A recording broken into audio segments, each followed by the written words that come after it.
नमस्कार, मैं हूं रविंद्र जैन और आप देखना शुरू कर चुके हैं सबकी खबर। आज हम करेंगे बिंद की बात। बिंद में 30 विधानसभा सीटें हैं और हम जानने की कोशिश करते हैं कि बिंद का राजनीतिक तापमान क्या कह रहा है। आगे बढ़ने से पहले मैं बता दूं कि 30 सीटों में पिछले चुनाव में यानी 2018 के चुनाव में भारतीय जनता पार्टी को 26 सीटें मिली थी और कांग्रेस को मात्र 4 सीटों पर संतोष करना पड़ा था। इस बार बिंद का माहौल क्या है, बिंद किस करवट बैठेगा, ये सारी बातें करने के लिए हमारे साथ हैं सतना के वरिष्ठ पत्रकार रम्मू सिंह जी। रम्मू सिंह जी, आपका भोपाल में बहुत बहुत स्वागत है। आप तो भोपाल की सड़कों पर घूम रहे थे, हम पकड़ लाए आपको। ये हमारा नेचर है, हमें कोई मिल जाए काम का आदमी तो हम अपने स्टूडियो में ले आते हैं। आपका स्वागत है रम्मू भैया। चलिए, बहुत बहुत धन्यवाद, आपने मुझे महत्व दिया। नहीं, महत्व नहीं। रम्मू भैया, क्या स्थिति क्या है इस बार बिंद में? मतलब अलग अलग खबरें आ रही हैं हमारे पास। भोपाल में बैठ के हम जब बिंद की ओर देखते हैं तो लगता है कि कुछ अलग होने वाला है इस बार। विंध्य में 30 विधानसभा हैं। पिछली बार बीजेपी के पास 27 थी, 3 कांग्रेस के पास थी। एक उपचुनाव में कांग्रेस ने रहगांव और जीत ली तो 4 हो गई। इस बार का तापमान कुछ ऐसा बता रहा है कि दोनों लगभग 15-15। हो सकता है कि कांग्रेस अगर एक होकर लड़ी तो कांग्रेस 20 सीटें ले सकती है। यदि 20 सीटें ले ली तो मध्य प्रदेश का हालात ही मतलब रिजल्ट ही बदल जाएगा। इसीलिए सबसे ज्यादा फोकस बड़े नेता जो बीजेपी के हैं वो विंध्य में कर रहे हैं। 2 बार 3 बार प्रधानमंत्री आ चुके हैं, फिर प्रधानमंत्री अभी 9 तारीख को आ रहे हैं। 7 का उनका दौरा था, कैंसिल हुआ। अमित शाह जी 2 बार 3 बार आ गए। संघ प्रमुख मोहन भागवत जी आ चुके, नितिन गडकरी जी आ चुके। इतने बड़े बड़े लीडर्स वहां बार बार आ रहे हैं। शिवराज जी एक विधानसभा में रोड शो कर रहे हैं। मतलब एक जिले में पहले करते थे। कारण क्या है? भारतीय जनता पार्टी को इतना बड़ा भारी नुकसान होने की संभावना आप बता रहे, तो कारण क्या है? असल में विंध्य के साथ बीजेपी ने 18 सालों में बहुत बड़ा छल किया है। सबसे ज्यादा राजस्व विंध्य से मिलता है और सबसे ज्यादा पिछड़ा हुआ विकास में विंध्य है। विंध्य में कोई भी डेवलपमेंट नहीं हुआ। अगर रीवा के डेवलपमेंट की हम बात करें तो आपने 99 साल की लीज में समदड़िया को उठा के पूरा रीवा शहर दे दिया और उसने बना के दुकानें बेच ली, मार्केट बेच ली। तो इसको हम डेवलपमेंट कैसे कहेंगे? लेकिन आप 18 साल पहले 20 साल पहले चलिए, इसी बिंद में सड़कें नहीं थी, बाईपास नहीं थे, पुल नहीं थे। मैं अब जाता हूं तो मुझे पुल दिखते हैं, बाईपास दिखते हैं और आपका विकास नहीं हुआ। वहां बिजली है, पानी है, सब कुछ तो दिया है। इसके बाद मैं एक बात करूंगा कि कर्जा भी हमें दिया है। दिग्विजय सिंह के दिमाग में यह बात क्यों नहीं आई इतने बड़े राजनेता होके कि मैं कर्ज लेके सड़कें बनाऊं? जो इन्होंने किया, हर सड़क प्राइवेट पीपी मोड पे बनवाई और उस पे इन लोगों ने बैरियर लगा के पैसे वसूले। भारत सरकार की अनुमति नहीं थी। ये सब चीजें, ये उदारीकरण के साथ में सब चीजें आई हैं। जब टोल की है, ये तो समय के साथ बदला। तो उदारीकरण किसने? मनमोहन सिंह जी ने लागू किया। तो मनमोहन सिंह जी ने लागू किया और दिग्विजय सिंह, तो उसका फायदा इनको मिल गया। इनको फायदा मिला। तो ये चीजें दिग्विजय सिंह भी कर सकते थे, प्राइवेट लोगों को सड़कें दे सकते थे। इतनी सारी सुविधाएं मिलने के बाद पिछले 2018 के चुनाव में 27 सीटें देने वाला बिंद मात्र 5 साल में ऐसा क्या हुआ? मात्र 5 साल में बीजेपी के हर नेता का विकास 4 गुना नहीं 400 गुना हुआ है, लेकिन क्षेत्र का विकास नहीं हुआ है। आज हम सिर्फ सतना की बात करें। देखिए, मध्य प्रदेश सरकार ने तो बिंद को स्पीकर तक दिया है। आज मध्य प्रदेश विधानसभा के स्पीकर बिंद से आते हैं। स्पीकर के ऊपर एक विधायक हावी है। असल में आज एक और खुलासा कर दूं, विंध्य से ही इसकी शुरुआत हुई थी। दिग्विजय सिंह के शासन में दिग्विजय सिंह विंध्य में कहते थे कि श्रीनिवास तिवारी जो स्पीकर हैं वो रीवा के मुख्यमंत्री हैं। मुझे लगता है कि कांग्रेस के नक्शे कदम में पूरी बीजेपी चल रही है। शिवराज सिंह चौहान ने एक जिले में एक मुख्यमंत्री बना दिया। आज सतना के मुख्यमंत्री गणेश सिंह हैं। गणेश सिंह के बिना शिवराज सिंह चौहान ने एक भी दौरा सतना का कभी किया हो तो बता दें। तो अपने सांसद को साथ में रखने में क्या दिक्कत है? और सुन लीजिए, ऐसा ही रीवा में राजेंद्र शुक्ला, कटनी में संजय पाठक, पन्ना में बृजेंद्र प्रताप सिंह, ऐसे एक आदमी को एक सीएम बना दिया है। सीएम मतलब उनके बिना वो जिला चलेगा ही नहीं। ये तो विकेंद्रीकरण है अधिकारों का। अब यदि शिवराज जी अपने हाथ में रख लेंगे तो कल आप कहोगे कि सारे अधिकारों का अपने केंद्रीकरण कर लिया है। उन्हें एक जिले को दिया है तो जिले का विकास तो तभी होगा ना। जिले का विकास हो तब तो। जितना विकास सतना में गणेश सिंह ने अपना किया, उसका अगर 2-3% सतना का किया अच्छा, होता। आप ये बताओ, तो आज सतना का बेरोजगार, ये बताओ, सतना यहाँ पढ़ने नहीं आता आपके भोपाल में। सतना में देखिए, मैं आपको बताऊं, अर्जुन सिंह जी जब चीफ मिनिस्टर थे तो सतना के लोग यहाँ होटलों में काम करते थे, रीवा के लोग। लेकिन अब वो स्थिति नहीं है, अब लोग पढ़े लिखे हैं, अपना खुद का काम कर रहे हैं। भोपाल में ऐसे कई लोग मिलेंगे विंध्य के जो सैकड़ों लोगों को रोजगार दे रहे हैं भोपाल में बैठ के। आज भी विंध्य के लोग पलायन कर रहे हैं। वहां जो फैक्ट्रियां, सीमेंट फैक्ट्रियां हैं, वहां सब यूपी और बिहार के लोग काम कर रहे हैं। वहां का बेरोजगार आज भी पलायन कर गया। ये अलग बात है कि भोपाल नहीं आ रहा, अब वो सूरत और पुणे जा रहे हैं।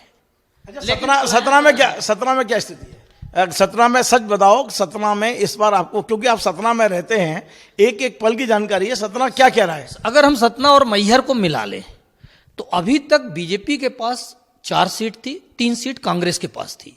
मुझे लग रहा कि ये गणित पलटने वाली है, 4 कांग्रेस 3 बीजेपी। मैहर में कौन जीत रहा है आपके हिसाब से? मैहर में कुछ भी कर लिया जाए, जिसकी भी फाइट होगी वो नारायण त्रिपाठी के साथ होगी, क्योंकि नारायण त्रिपाठी ने मैहर के लिए इतना किया है, इतनी लड़ाई लड़ी है कि जिस किसी की भी कांग्रेस गलती कर गई, नारायण को ले लेना चाहिए, ले लेना चाहिए था, निश्चित ले लेना चाहिए था। अच्छा, सतना क्या कह रहा है गणेश सिंह जी और सिद्धार्थ? क्योंकि सिद्धार्थ ने विषम परिस्थिति में पिछला चुनाव निकाला है, और अब अजय सिंह और सिद्धार्थ के संबंध क्या है? क्योंकि यह कहा जाता है कि सिद्धार्थ की राजनीतिक कुंडली में अजय सिंह कहीं ना कहीं राहु केतु की तरह बैठे हैं। असल में पिछला चुनाव सिद्धार्थ नहीं जीते, शंकर लाल तिवारी हारे। सेम वही चुनाव महापौर के चुनाव में हुआ, सिद्धार्थ कुशवाहा हारे और बीजेपी जीती। मतलब वह ये 1-1.5 साल पहले, 2 साल पहले लोगों ने तो सही देखिए, सईद अहमद खड़े हो गए थे, इसलिए वो हार गया। और जितने वोट सईद अहमद को मिले उतने वोट से हारा, 26,000 से। ऐसा अभी भी हो रहा है। एक वैश्य हरिओम गुप्ता खड़े हो गए हैं जो वैश्य वोट काटेंगे, और बीजेपी से ही टूट के ये हरिओम गुप्ता खड़े हुए हैं इसलिए कि उमाशंकर गुप्ता को टिकट दी बीजेपी ने, तो उनकी सारी गुस्सा तो बीजेपी के प्रति है। वो सिद्धार्थ को नुकसान क्यों करेंगे? जी। पिछली बार वैश्य, बहुत सारे वैश्य कांग्रेस से जुड़े थे शंकरलाल तिवारी के आक्रोश के कारण। इस बार पूरा वैश्य उनके साथ नहीं है। दूसरी चीज, आपके इससे डब्बू कुशवाहा की बात करें तो वो कांग्रेस के नहीं है, वो कमलनाथ के हैं। कांग्रेस का पूरा संगठन उनके साथ नहीं खड़ा हुआ है। उन्होंने पार्षद की टिकट बांटी तो व्यक्तिगत रूप से बांटी, कांग्रेस का चेहरा देख के नहीं बांटी। आज 250 लोग कांग्रेस की टिकट मांग रहे थे पार्षदी की, 45 को उन्होंने टिकट दी। 200 लोग उनका विरोध करने के लिए खड़े हुए हैं जिनको टिकट पार्षदी की नहीं मिली। आपका ये मानना है कि सतना में गणेश सिंह की टक्कर किससे है, सिद्धार्थ से है या बसपा से? त्रिकोणीय मुकाबला हो। बीएसपी भी लड़ाई में है। बीएसपी का जो चतुर्वेदी है वो किस पार्टी के? बीजेपी के थे। तो पर नुकसान किसको होगा? आप बीजेपी के लोग दोनों का नुकसान करेंगे। मतलब 2-2, 3-3 बागी बीजेपी से खड़े हुए हैं, दोनों का नुकसान करेंगे, दोनों। अच्छा रमू भैया, मैं बार बार आपको टोक देता हूं, लेकिन मजा तभी आता है जब मैं आपको छेड़ूं।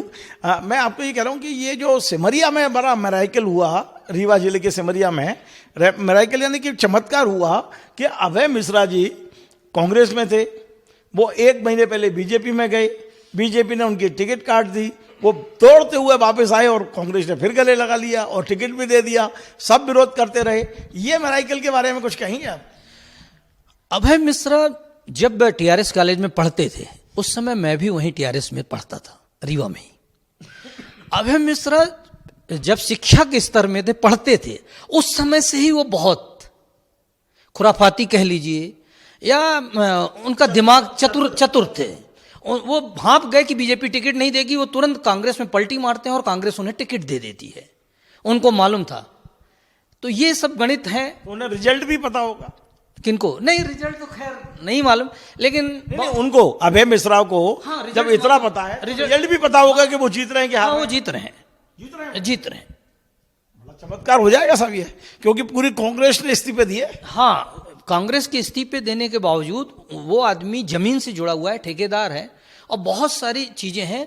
वो आदमी जमीन नहीं छोड़ा उसने। ये भी मैं कहूंगा कि अभय मिश्रा ने कभी अपनी जमीन नहीं छोड़ी। इस बार ये जो चाचा भतीजे का झगड़ा है देवतालाओं में, असल में चाचा भतीजे को इसलिए टिकट मिली पद्मेश शुक्ला को कि उनने गिरीश गौतम के बेटे को जिला पंचायत में हराया।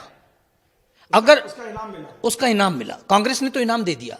मान लीजिए कि चाचा को हरा दिया तो उसकी तस्वीर क्या होगी कि हम एक स्पीकर को हरा के आ रहे हैं। अभी आपके पास क्या खबर है, स्पीकर जीत रहे हैं कि हार रहे हैं? टक्कर है, दोनों में कांटे की टक्कर है, कुछ भी हो सकता है। कुछ भी हो सकता है।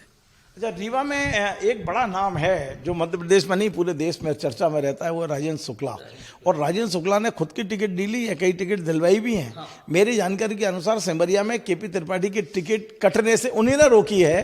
तो अब राजेंद्र शुक्ला जी की स्थिति क्या है? पहले केपी त्रिपाठी की बात कर लें। केपी त्रिपाठी राजेंद्र शुक्ला की क्रेशर वगैरह का काम देखते थे, एज ए उनके यहाँ वर्कर थे, और उन्होंने पिछली बार उठा के उनको टिकट दिलवा दिया और जिता भी लिया। इस बार राजेंद्र शुक्ला के लिए खुद अपना चुनाव काफी मुश्किलों में है। उसका कारण लोग बता रहे हैं कि उनने व्यापारियों को बहुत नाराज किया है। व्यापारी पुलिस से प्रताड़ित हुआ, व्यापारी किसी से प्रताड़ित हुआ, उनके पास गया, उनने कोई फोन नहीं किया, कोई मदद नहीं की। इस कारण महापौर चुनाव भी बीजेपी को हारना पड़ा।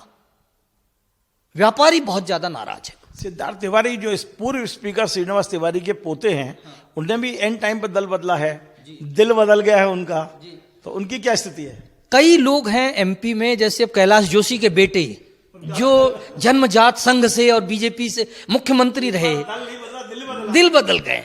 तो अब लोग दिल और दल नहीं बदल रहे हैं, लोग दलदल में जा रहे हैं। हमारे प्रदेश की राजनीति दलदल की ओर जा रही है, सिर्फ स्वार्थों पे आधारित है।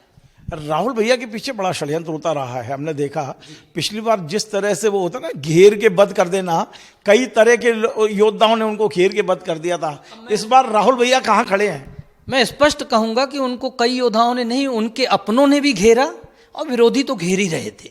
इस बार घेरने का प्रयास तो कर रहे हैं, लेकिन उनने अपने चुरहट को छोड़ा नहीं है।